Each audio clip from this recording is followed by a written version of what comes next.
Les transactions transfrontalières dans la zone CEMAC connaissent une réelle métamorphose. Au 31 décembre 2022, le Cameroun et le Gabon concentrent à eux seuls 60,5% des transactions transfrontalières intra-CEMAC en monnaie électronique en 2022. Dans ces transactions, 95% sont effectuées depuis le Gabon au bénéfice des clients camerounais. C'est ce qui ressort d'un rapport de la Banque des États de l'Afrique centrale, BEAC, daté du 7 novembre 2023.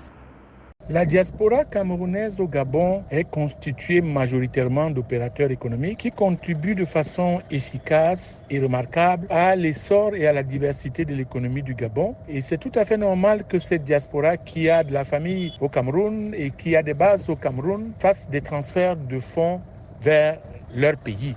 Mais cette diaspora est une diaspora productive. C'est une diaspora qui crée beaucoup de richesses. Par contre, il y a très peu de ressortissants gabonais résidant au Cameroun, d'où la disproportionnalité des transferts de fonds. En effet, le Gabon a transféré au Cameroun en 2022 plus de 42,3 milliards de francs CFA, tandis que le Cameroun a transféré au Gabon plus de 2,5 milliards de francs CFA. Ces transactions sont faites notamment via la monnaie électronique à travers la plateforme du groupement interbancaire et monétique de l'Afrique centrale GIMAC, qui est partenaire avec les opérateurs de téléphonie mobile des pays de la zone. C'est des transferts de fonds sur des bases de création de richesses.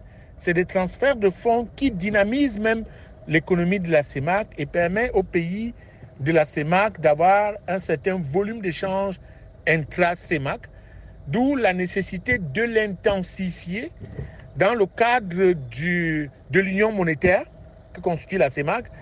Depuis son lancement en 2015, les flux transactionnels du GIMAC dans la zone CEMAC ont connu une croissance. La plateforme a traité 27 millions de transactions et plus de 1110 milliards de francs CFA en montant cumulé. Globalement, au cours de l'année 2022, le GIMAC a traité 6 62 184 transactions pour un montant de plus de 133,9 milliards de francs CFA.